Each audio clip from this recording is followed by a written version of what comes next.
Well, good afternoon, everyone. Thanks so much for having me. A couple of quick thank yous. Our city council members, I think Mary Ann Jordan and TJ Thompson, or who else is here? Ben Quintana are here. Give them a big round of applause for all they do. And I don't believe this has happened yet. Lynn Hightower, the new executive director, has grabbed the reins and done a fine job. So give Lynn a round of applause as well.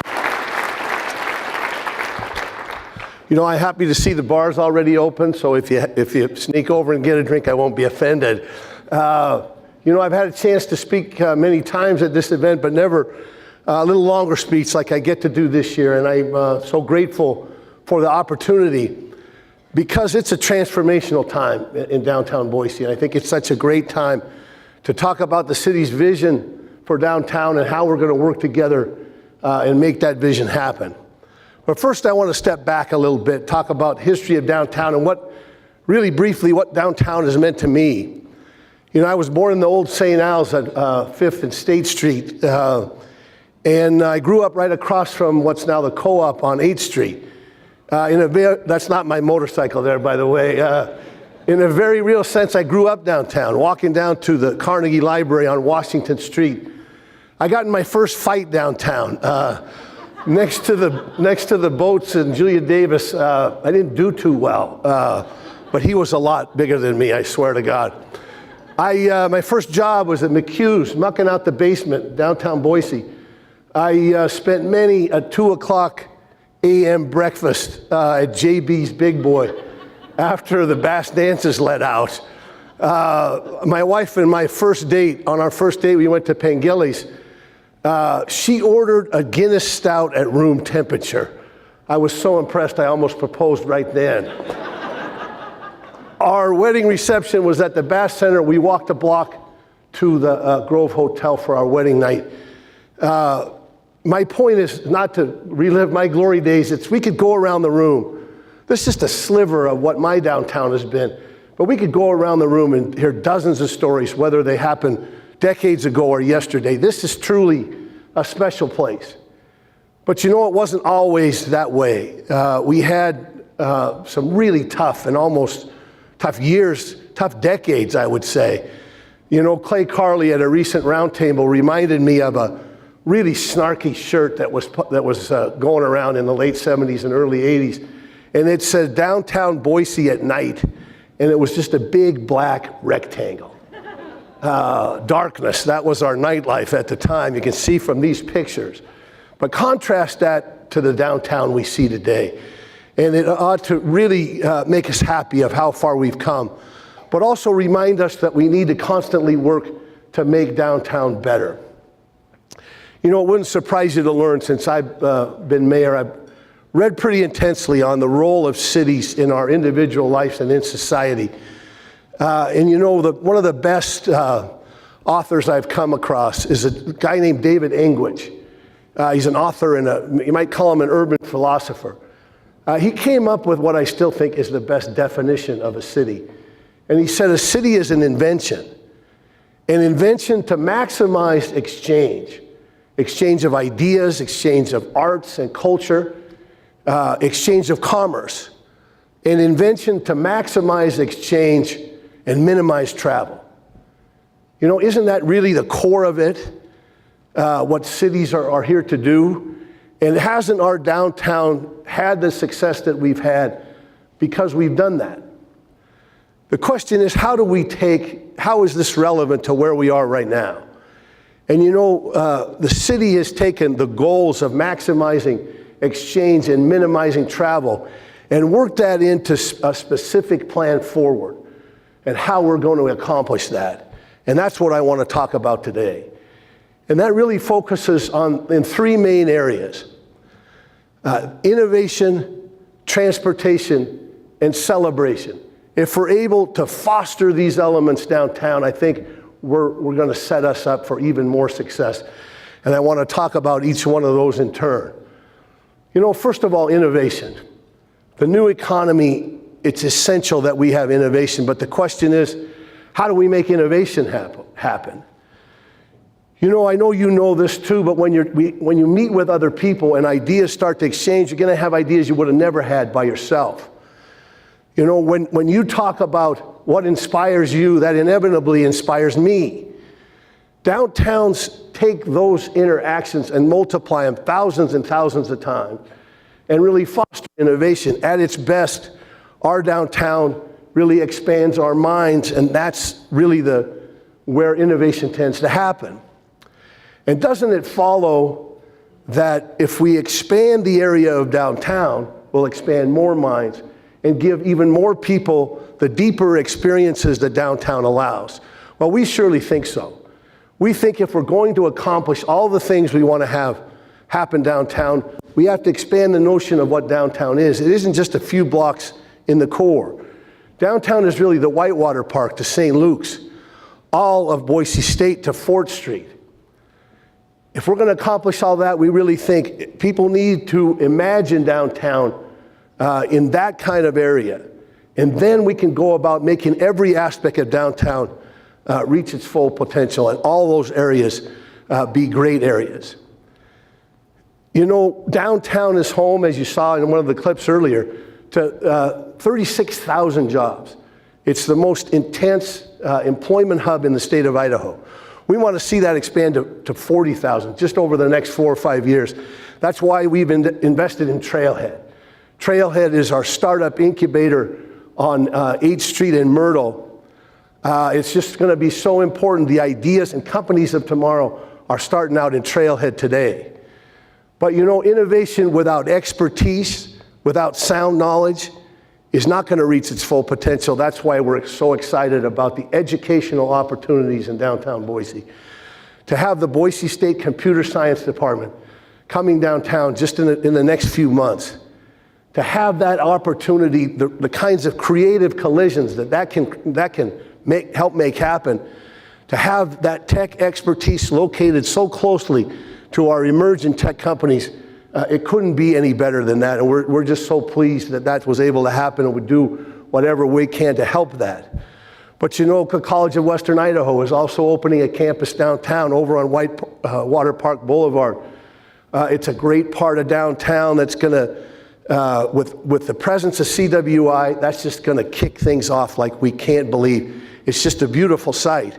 But you know, we in the city of Boise and we all across the valley have to do all we can to make sure CWI succeeds all across the valley, but in downtown Boise as well. But you know, one of the great interactive educational facilities also in the state is our downtown library. Did you know that over 4,000 people on average visit the downtown library every day? It's one of the most active magnets of activity in downtown Boise. An expanded library is essential to our vision for where we're headed in downtown. You know, our citizens are demanding that kind of service. But beyond that, we want it to be really a showcase that this is a community that values education and that values learning. Expect to hear a lot more about the downtown library over the next several months. Those are just some of the things we're doing to enhance innovation in downtown Boise. Next, I want to talk about transportation. It's probably the most important of the elements I'm going to talk about and probably the most difficult.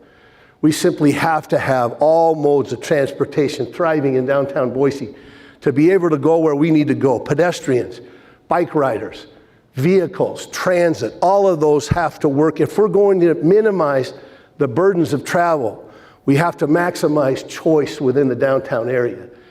And I want to speak briefly anyway, about the argument that's going on between vehicles and bike riders.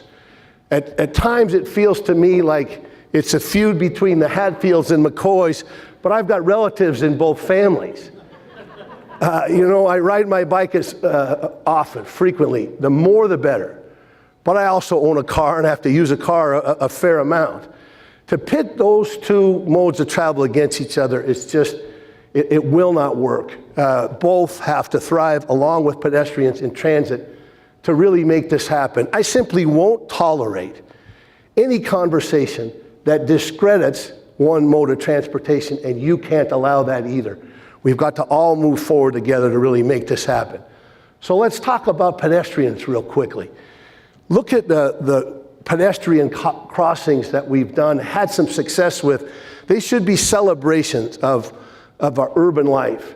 It's amazing what some paint, some bricks, some public art can do to cue drivers to understand we should slow down here and to give pedestrians a greater sense of confidence. We need to do a whole lot more of that.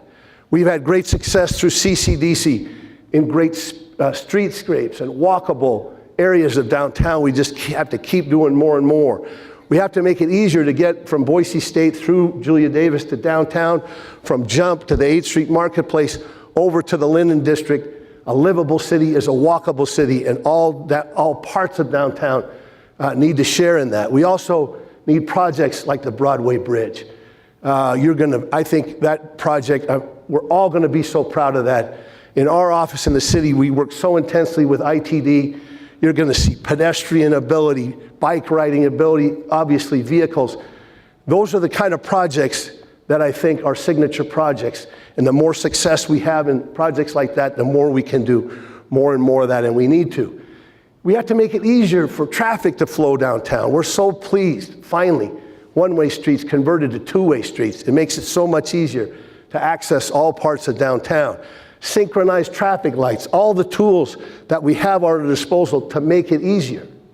But we have to have protected bike lanes as well. We simply must. You know, Jimmy Halliburton, I don't know if Jimmy's here today, but recently at another discussion, he gave, I think, the best vision for what bike lanes can be in the city. He talked about bike lanes really ought to be extensions of our green belt and parks, like green vines into the cityscape of our city. That they shouldn't be just these sterile things. There ought to be planters and paint and greenscape to make something really special out of them. We have a great bike riding city. We're something like 4th in the country per capita in commuter bike riders, and we haven't really made it easier. Just imagine what can we do if we really set the kind of lofty goal that Jimmy's talked about and make it easier to ride. How much better that would be for our students getting to school, whether they're going to elementary school or down to the computer science department at Boise State. And you know, you have to have another option on how you get downtown. And once you do get downtown, how you get around downtown, and that's transit. And that means a source of funding that we don't currently have. You know, I think for the 40th year in a row, the Idaho legislature has denied us local option authority. We're one of only 2 states. I think it's now Alabama and Idaho are the only ones that don't have state support or the ability just to go to our citizens and make our case for them to vote to tax themselves. We need that source to be able to bring transit like we want to see, not just in downtown, but all around. What we, I think, need to do, you've probably heard me say this before, I think it's time to really look at taking matters into our own hands and not keep waiting for the legislature to do an initiative, to gather the signatures statewide. It's a big lift, but I think focusing on that is a better use of all our time, and you'll be hearing more about that as well. But there are things we can do right now, and that's the downtown circulator. If you're gonna drive downtown, we want you to park once, and then to be able to circulate where you want to go from St. Luke's to downtown, the core, to Boise State, to the west end. If you park once and then be able to travel, not only will that make it easier on you, but we'll have intense investment along the core. It's only really one part of the big transit system that we need to build, but it's a very important part. Finally, the important part of what we need to do is what we call the celebration of downtown. And by that we mean many things. We mean obviously outdoor festivals, but we mean housing and living accommodations downtown. We mean public spaces that are attractive and where people want to go. You're going to see just in the next about year a total redo of the plaza in front of City Hall. And you're going to see what we mean by reinvesting in public spaces to make them attractive and places where people want to go.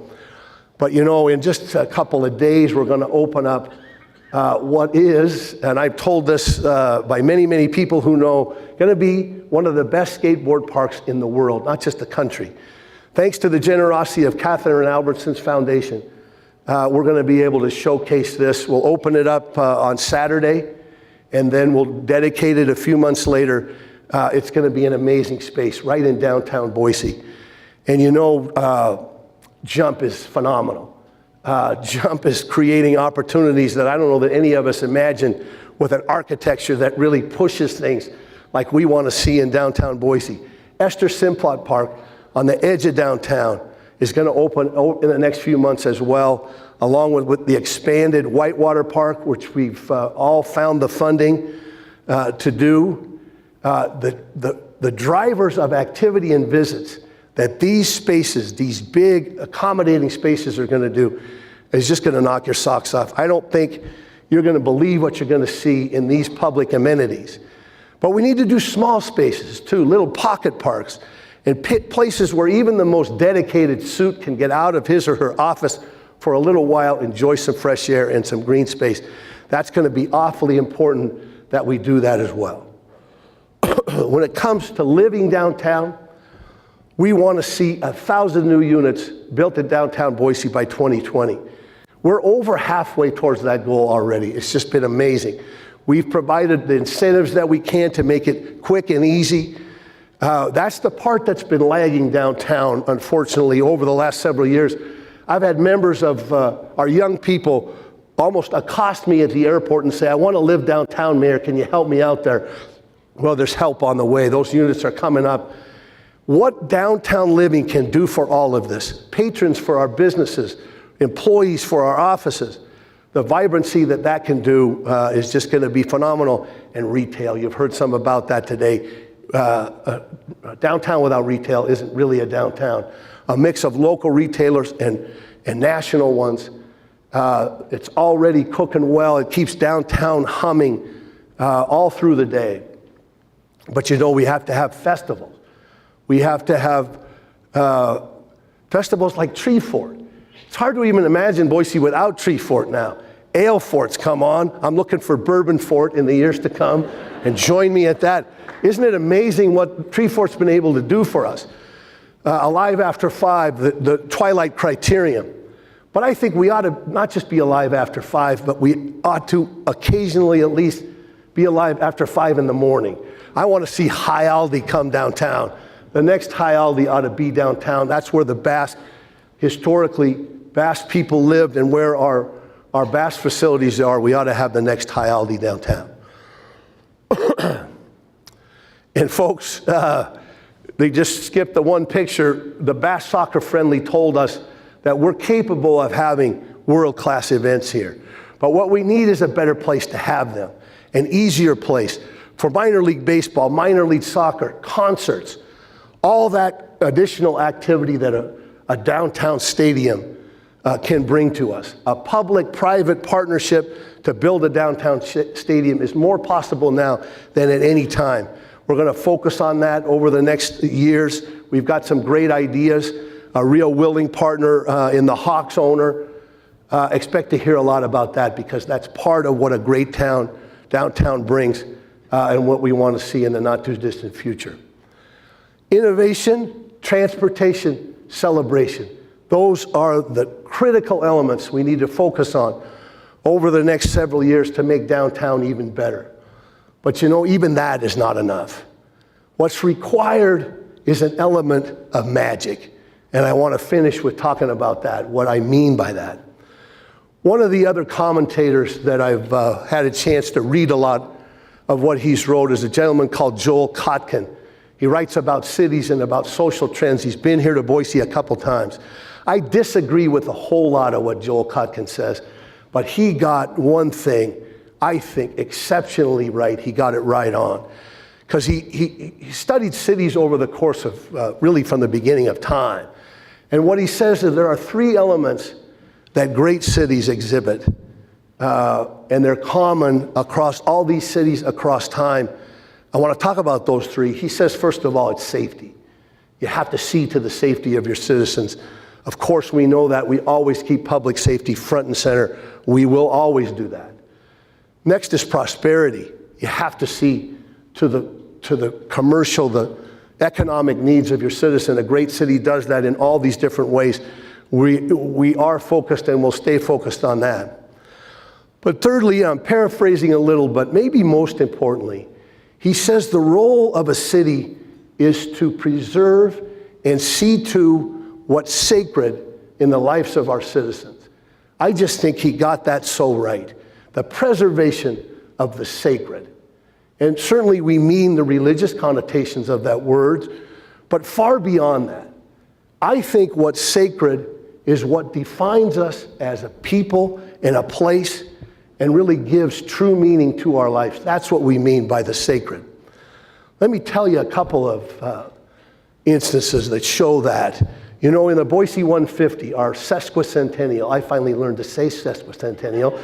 I'm pretty proud of that. At the Boise 150 a few years ago, we had dozens of events all along the year. Our Arts and History department did a phenomenal job of really celebrating that event. And our signature event was on July 7th, because that's the anniversary of the signing of the first plat of the city of Boise.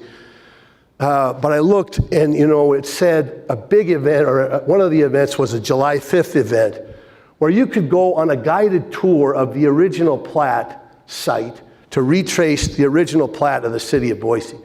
I looked at that and I said to Terry Shoresman, our Director of Arts and History, I said, Terry, you've gone too far this time.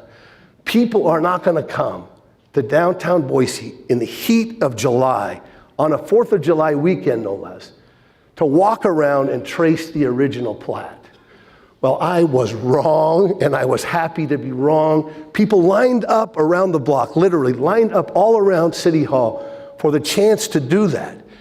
It just tells you how hungry people are to understand the place that they live, to understand those that came before, really for the sacred in what our city means. I've never really seen anything like that.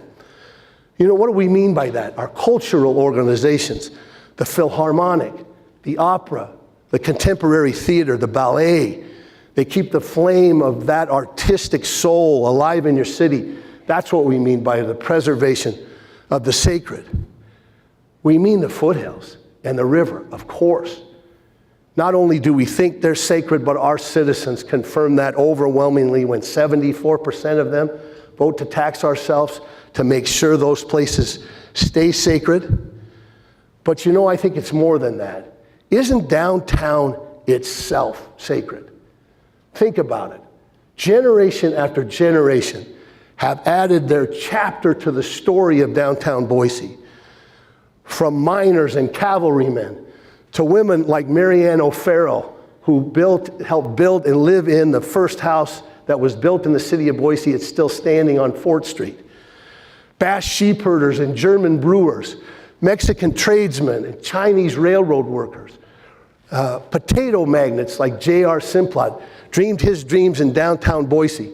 And the first elected Jewish governor in the United States, who was mayor of Boise first, Moses Alexander, dreamed his dreams in downtown Boise.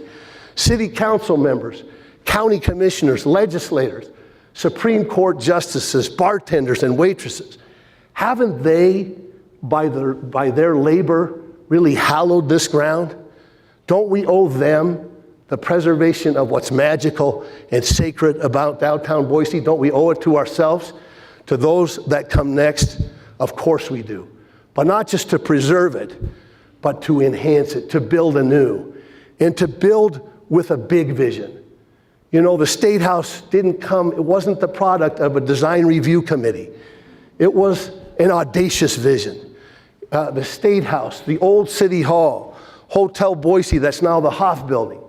These were big visions of people that then went on to make it happen. You know, Clarence Darrow in 1906 called Boise the Athens of the sagebrush. He was looking at downtown when he said that. The same view that we have now. Can't we do this if we focus? If we treat this as hallowed ground? If we use innovation and transportation and celebration? If we do that well and many other things, won't we then be entitled when we built a place like that to really say that this is the most livable city in the country? Let's do that together, and let's start now. Thank you very much, ladies and gentlemen.